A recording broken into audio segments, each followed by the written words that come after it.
Hello dear students, आज का हमारा लेक्चर है प्रेशर ग्रुप्स यानी दबाव समूह। आज के लेक्चर में हम जानेंगे दबाव समूह क्या होते हैं, क्या ये हित समूह हैं या हित समूह से अलग हैं, कैसे ये राजनीतिक दलों से अलग हैं, इनका क्लासिफिकेशन किस प्रकार किया जाता है, प्रेशर ग्रुप्स कौन कौन से मेथड्स अपनाते हैं अपनी मांगों को मनवाने के लिए।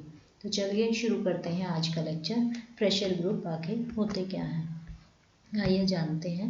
दोस्तों, प्रेशर ग्रुप का अगर हम अर्थ निकालें तो हम जानेंगे pressure group is nothing but an organization which campaign to influence politics, यानी एक ऐसा संगठन है जो राजनीति को प्रभावित करने के लिए कैंपेन चलाता है। It is differ from political parties, यानी राजनीतिक दलों से ये अलग होता है। Because they only seek to influence, क्योंकि इनका मकसद केवल और केवल इसे प्रभावित करना होता है, जबकि पॉलिटिकल पार्टीज का एम होता है टू विल्ड पॉलिटिकल पावर, यानी कि राजनीतिक सत्ता की प्राप्ति करना।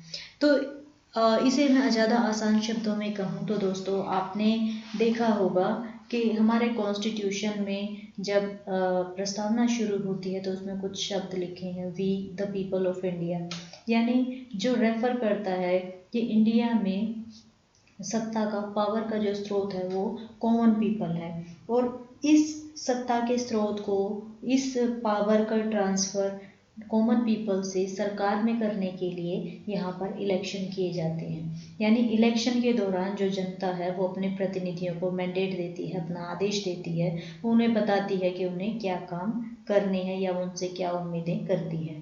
तो इस प्रकार आप देखते हैं कि चुनाव के दौरान जो जिस दल को, जिन नेताओं को जनता चुनती है, जब वो जाके गवर्नमेंट बनाते हैं, जब ट्रांसफ़र ऑफ पावर हो जाता है, तो कई बार सत्ता में जाने के बाद जो गवर्नमेंट है वो अपने वादे भूल जाती है, वो उन वादों को पूरा नहीं करती है। तो ऐसे में ज़रूरत पड़ती है प्रेशर ग्रुप्स की, क्योंकि आप देखिए कि आपका चाहे लोकल लेवल हो या नेशनल लेवल हो, रीजनल लेवल हो या इंटरनेशनल लेवल हो, वहाँ पे हर जगह कई बार जो गवर्नमेंट है या वहाँ का जो प्रशासन है, जो राजनीति है, वो जनता की आकांक्षाओं पर पूरा नहीं उतरती। ये किसी भी लेवल पर हो सकती हैं। जैसे अगर मैं लोकल लेवल की बात करूँ, सपोज करिए कि किसी लोकेलिटी में वाटर सप्लाई नहीं आ रही, या वहाँ पर बिजली की प्रॉब्लम है, या वहाँ सड़क नहीं बनाई जा रही, तो उसको लेके वहाँ पे प्रेशर ग्रुप बन सकता है। या रीजनल लेवल की बात करें तो वहाँ पे सपोज करिए किसी स्पेसिफिक एरिया का डेवलपमेंट ही ना हो रहा हो। या नेशनल लेवल पे बात करें तो सपोज करिए कि पोल्यूशन से पूरा देश प्रभावित हो रहा हो। या इंटरनेशनल लेवल पे अगर बात करें तो आपको ह्यूमन राइट वायलेशन या क्लाइमेट चेंज से संबंधित मुद्दे मिल जाएंगे। तो इस प्रकार से आपको जिस लेवल पे जिस तरीके की डिमांड्स हैं उस प्रकार के प्रेशर ग्रुप्स जो हैं वो देखने को मिलेंगे। लेकिन ये प्रेशर डालेंगे किस बात का? ये प्रेशर डालते हैं कि जो गवर्नमेंट है, जो सरकार है, जो एंटिटी है, वो काम करे जिनकी रिक्वायरमेंट है किए जाने की। तो ये जो प्रेशर ग्रुप हैं तो ये डिपेंड करता है, क्योंकि हर समाज में आपने देखा किसानों के, पूंजीपतियों के, या शिक्षकों के, या सरकारी कर्मचारियों के, या मजदूरों के, या जो एक तरीके से बिजनेसमैन हैं, उन सब के अलग अलग हित होते हैं। तो जब ये एक ही प्रकार के हित रखने वाले लोग अपने आप को संगठित कर लेते हैं तो इस संगठित रूप को ही हित समूह यानी इंटरेस्ट ग्रुप कहा जाता है। और जब ये इंटरेस्ट ग्रुप अपने उद्देश्यों की पूर्ति के लिए सरकार या विधानमंडल के सदस्यों को प्रभावित करने की प्रयत्न करता है और उन्हें प्रभावित कर पाता है, तो ऐसे में उसे दबाव समूह कहा जाता है। जैसे अगर मैं कहूँ कि अब कोरोना के दौरान आपने देखा कि किस प्रकार जब इकोनॉमी, जो जीडीपी थी हमारी, काफ़ी माइनस में चली गई, तो उस समय कैसे जो बिजनेसमैन थे, जो एक तरीके से इकोनॉमिस्ट थे, उन्होंने कैसे सरकार के ऊपर दबाव बनाया कि वो एक तरीके के कुछ राहत पैकेज लेकर आए, या वो कॉरपोरेट टैक्स जो उसको कम कर दे या उसे हटा दे। तो इस प्रकार से जो प्रेशर ग्रुप्स हैं वो टाइम टू टाइम अपने हितों के बचाने के लिए काम करते रहते हैं, या सरकार की नीतियों को प्रभावित करने की कोशिश करते हैं। जो अगर प्रेशर ग्रुप्स के क्लासिफिकेशन की बात हम करें तो इसे काफ़ी अलग अलग तरीके से क्लासिफाई किया गया है। जैसे जो मैकेंजी हैं, उन्होंने बेसिकली 2 प्रकार के दबाव समूहों का वर्णन किया है।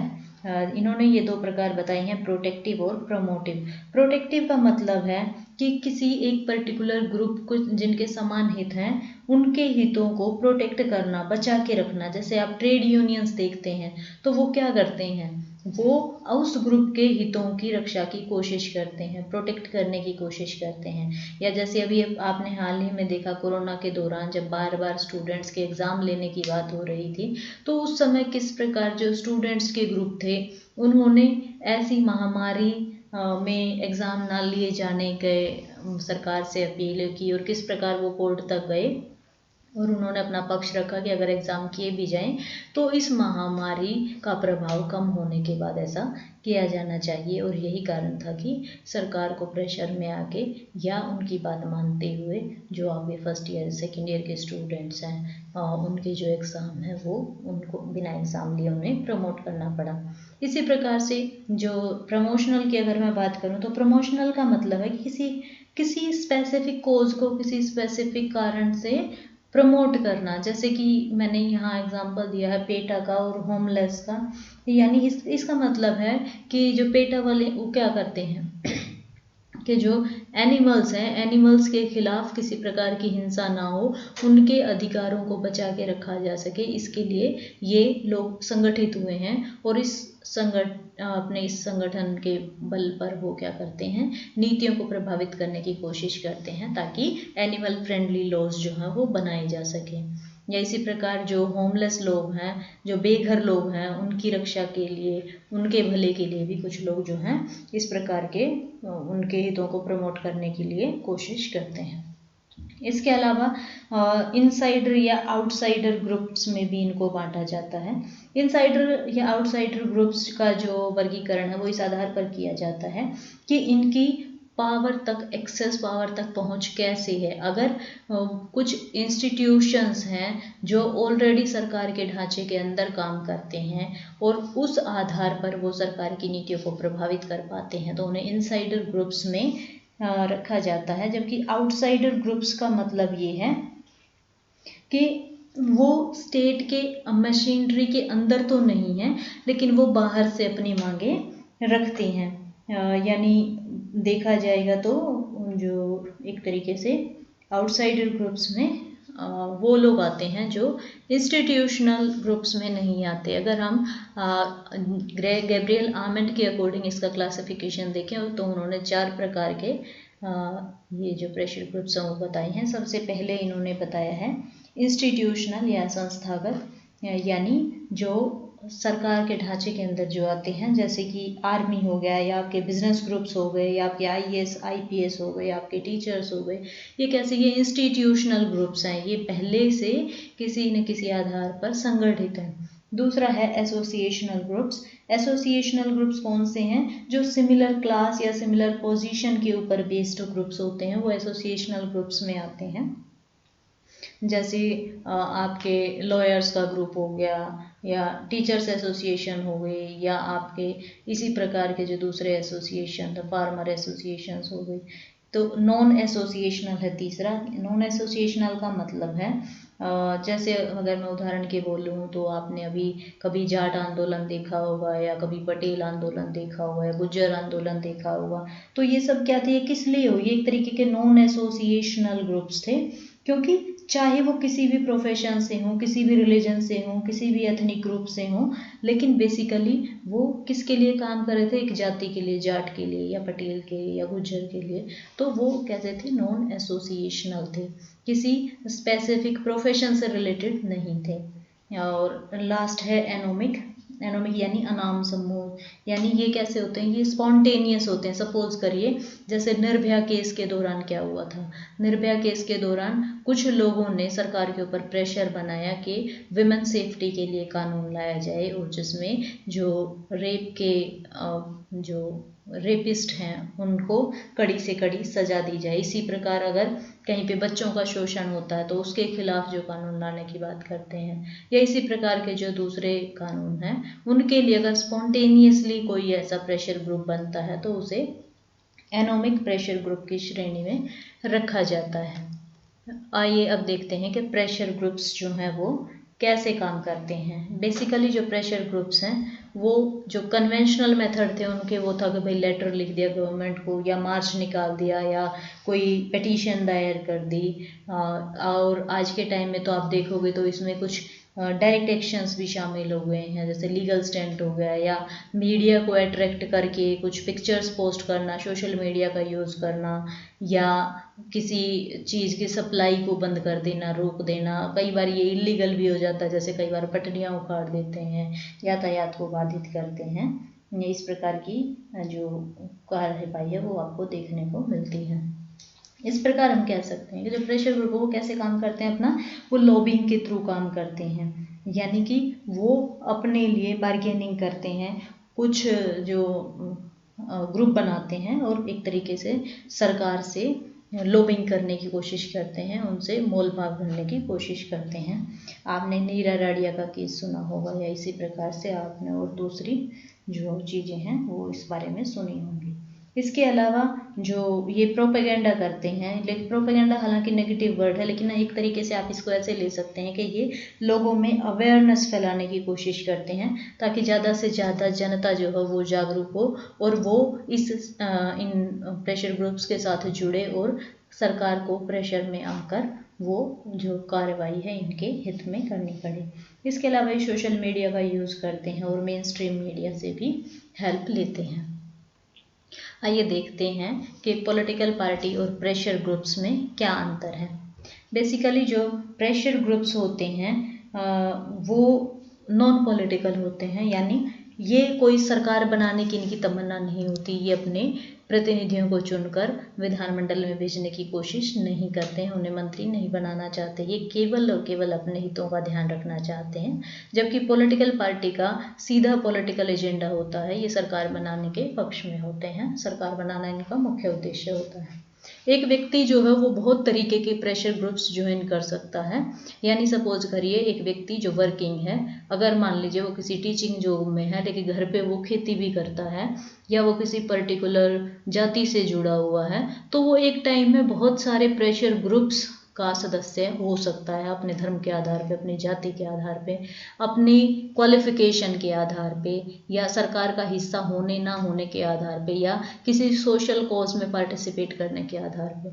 लेकिन वही एक व्यक्ति केवल और केवल एक ही पॉलिटिकल पार्टी का सदस्य एक समय में हो सकता है। अगर उसे दूसरी पॉलिटिकल पार्टी ज्वाइन करनी है तो उसे पहली पॉलिटिकल पार्टी से रेजिग्नेशन देना होगा।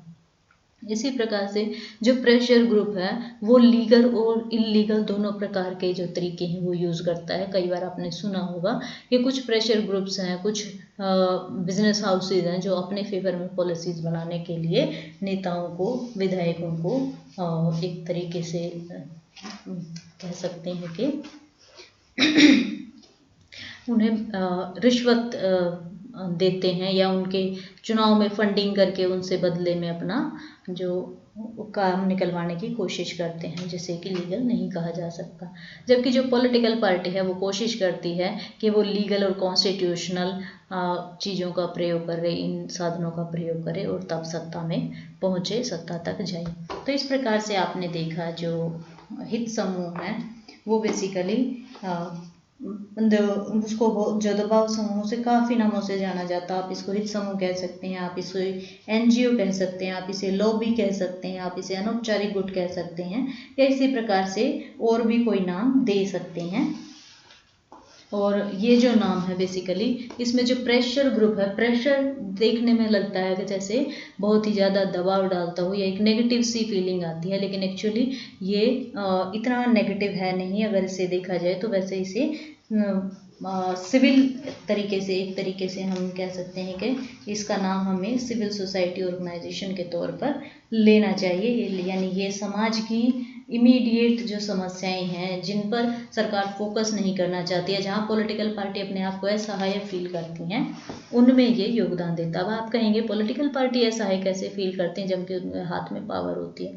अब सपोज करिए कोई पॉलिटिकल पार्टी चुनकर गई है और उसके नेता हैं जो रिप्रेजेंटेटिव हैं वो जानते हैं कि उनको उस दिशा में पॉलिसी बनानी चाहिए। सपोज करिए आज का टाइम है और आज पोल्यूशन काफ़ी बड़ी प्रॉब्लम है और सरकार जो है सरकार के जो नेता हैं वो जानते हैं कि इससे पोल्यूशन को लेकर कोई ना कोई पॉलिसी जो है वो बनाई जानी चाहिए, लेकिन सरकार जो है कलेक्टिवली वो ऐसी कोई पॉलिसी लाने के फेवर में नहीं है। ऐसे में अगर वो मेंबर ऑफ पार्लियामेंट या अगर वो जो MLA है वो उनके अगेंस्ट बोलेगा तो एक तरीके से वो अपनी ही सरकार के खिलाफ बोलेगा, जिसे सही नहीं समझा जाएगा और हो सकता है उसे अपनी पोजीशन से हाथ धोना पड़े।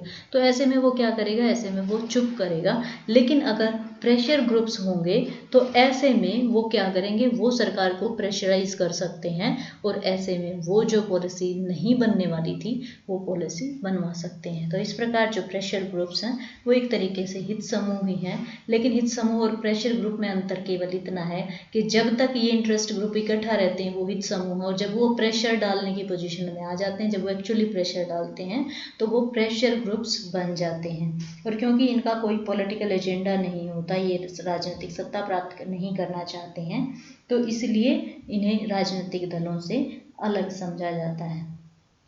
लेकिन बेसिकली ये जो राजनीतिक दल हैं, जब हम इसमें इनके प्रकार पढ़ रहे थे तो हमने पढ़ा था कैसे इसमें इनसाइड और आउटसाइड ग्रुप्स होते हैं। तो हम देखते हैं कि भाई जो चाहे कितने भी प्रेशर ग्रुप्स हैं, बेसिकली प्रेशर ग्रुप्स में किसकी बात मानी जाएगी और किसकी बात नहीं मानी जाएगी ये डिपेंड करता है कि उसकी एक्सेस टू पावर कितनी है, यानी वो पावर तक उसकी पहुंच कितनी है या उसके पास कितने रिसोर्सेज हैं। जैसे सपोज करिए अगर मैं आपको कहूँ कि जो रोहिंग्या हैं तो वो वल्नरेबल ग्रुप हैं, और कई बार ऐसे ग्रुप जो हैं वो पॉलिटिकल पावर कैप्चर नहीं कर पाते हैं या पॉलिटिकल पावर पर ज़्यादा प्रेशर नहीं डाल पाते हैं। क्यों? क्योंकि ये संगठित ही नहीं हो पाते हैं। अब सपोज करिए अगर इंडिया में रोहिंग्या की हालत बहुत ख़राब थी तो क्या ये किसी प्रकार का प्रेशर गवर्नमेंट के ऊपर डाल पाए? तो ऐसे में ऐसा लगता है कि जो वल्नरेबल ग्रुप्स हैं वो हमेशा बाहर ही रह जाते हैं, वो प्रेशर ग्रुप का हिस्सा भी नहीं बन पाते और ना ही अपने लिए अपने हित में कोई पॉलिसी बनवा पाते हैं। इसके अलावा अगर स्टेट है वो रिप्रेसिव हो, वो दबाव डालने वाला हो, वो एक तरीके से सप्रेस करने वाला हो, तो भी ये जो प्रेशर ग्रुप्स हैं वो फंक्शन नहीं कर पाते हैं। तो इस प्रकार हमने देखा कि जो प्रेशर ग्रुप्स हैं वो काफ़ी सारे तरीके अपनाते हैं। आइए एक बार फिर से देख लेते हैं आपने इस लेक्चर में अभी क्या क्या पढ़ा।